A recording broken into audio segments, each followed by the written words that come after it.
کہ انسان کم بولتا ہے تو کم گناہ کرتا ہے، تو کم بولے۔ آج کل ہم زیادہ بولنے کے مریض ہیں، اس لیے ہمیں بار بار اعلان کرنا پڑتا ہے، بھئی مسجد ہے، اعتکاف ہے، آپ آہستہ بولیں آہستہ بولیں۔ اس کی وجہ کیا ہوتی ہے کہ ہم نے چپ کے مزے نہیں لیے ہوتے، ہمیں خبر ہی نہیں کہ چپ کے مزے کیا ہوتے ہیں۔ یہ چپ کے مزے ایسی نعمت ہیں کہ جس بندے کو نصیب ہو جائے اس کا بولنے کو دل نہیں چاہتا، وہ خاموش بیٹھا اپنے رب کی یاد میں لگا ہوا ہوتا ہے۔ حضرت خواجہ باقی باللہ رحمۃ اللہ علیہ بہت خاموش رہتے تھے۔ ایک بندے نے کہا کہ حضرت آپ کچھ نصیحت کریں، آپ کی نصیحت سے لوگوں کو فائدہ ہوگا۔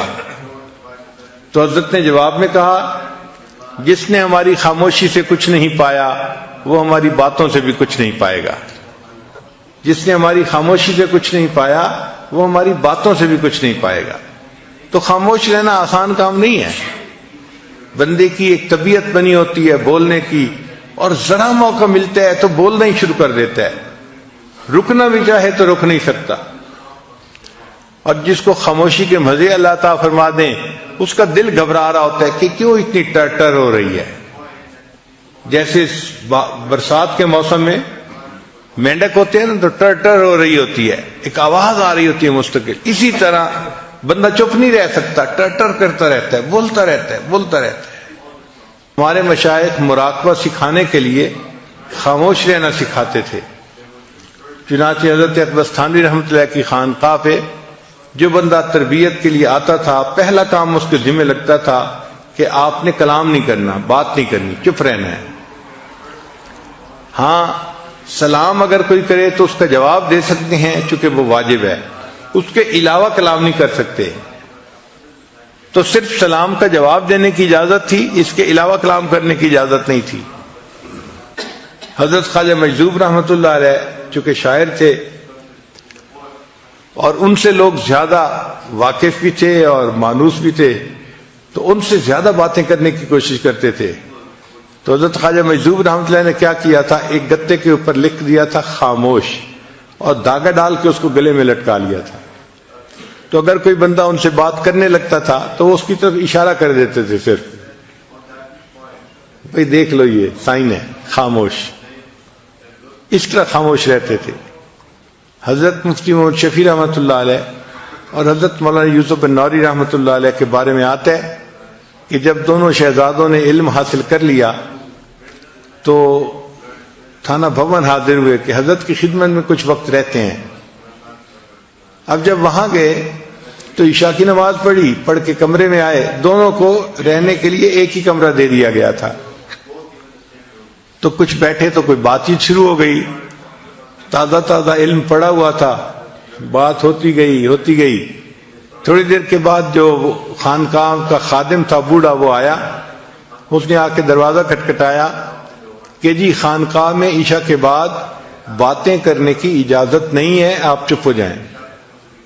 وہ چپ ہو گئے، مگر اس کو روٹین میں لیا، اور تھوڑی دیر کے بعد پھر کوئی مسئلہ شروع ہو گیا، پھر باتیں شروع ہو گئیں۔ جب پھر باتیں شروع ہونے لگیں تو تھوڑی دیر کے بعد وہ خانقاہ کا خادم آیا اور اس نے آ کے کہا کہ جی مجھے حضرت کی طرف سے یہ حکم ہے کہ جو ایک دفعہ منع کرنے پہ نہ رکے اور پھر باتیں کرتے رہے، اس کی سامان کی گٹھڑی اس کے سر کے اوپر رکھو اور اس کو خانقاہ سے دھکا دو، جاؤ۔ جب آپ نے بات سمجھنی نہیں تو رہنے کا کیا فائدہ، کیوں وقت اپنا بھی ضائع کر رہے ہو، ہمارا بھی ضائع کر رہے ہو۔ تو اس نے کہا جناب میں دوسری دفعہ آ کے بتا رہا ہوں، اب اگر میں نے آپ لوگوں کی آواز سن لی تو میں نے آپ کا سامان آپ کے سر پہ رکھنا ہے اور آپ کو خانقاہ سے نکال دینا ہے۔ پھر دونوں کو احساس ہوا کہ خاموشی کی اہمیت کتنی تھی، کتنا سیریس معاملہ تھا۔ پھر اس کے بعد وہ نہیں بولے۔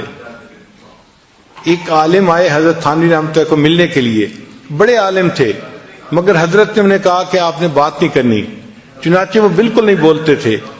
تو تھانہ بھون کے جو مقامی لوگ تھے وہ ان کو گونگا سمجھتے تھے، کیونکہ کبھی بولتے سنا جو نہیں، اس کو کوئی بات بھی کرنی ہوتی تھی تو اشاروں سے کرتے تھے، تو لوگ ان کو گونگا سمجھتے تھے۔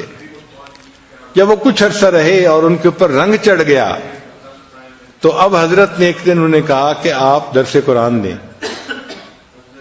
تو انہوں نے درس قرآن دینا شروع کیا تو مقامی لوگ حیران تھے اور آپس میں باتیں کر رہے تھے کہ دیکھو حضرت گنگوہی کی کرامت کے گنگے بندے نے بھی بولنا شروع کر دیا. تو مشائخ اتنا چپ کا مجاہدہ کرواتے تھے کہ بات ہی نہیں کرنی. اور واقعی چپ کے اپنے مزے ہیں, ہم اس سے واقف نہیں ابھی. اگر واقف ہو جائیں تو بات کرنا ہمیں مشکل نظر آئے, دل نہ چاہے بات کرنے کو. تو خانقاہوں میں جو رکھ کے محنت کروائی جاتی تھی, کم کھانا, کم بولنا, کم سونا, اس کم کا اصل مقصد یہ ہوتا تھا کہ نفس کمزور ہو جائے اور انسان کے لیے شریعت کے اوپر چلنا آسان ہو جائے, یہ شریعت پر چلنے کے راستے میں رکاوٹ نہ بنے. اس لیے اپنی خواہشات کو توڑنا یہ سب سے بڑی چیز سکھائی جاتی تھی کہ بھئی کوئی بھی خواہش دل میں پیدا ہو اس پر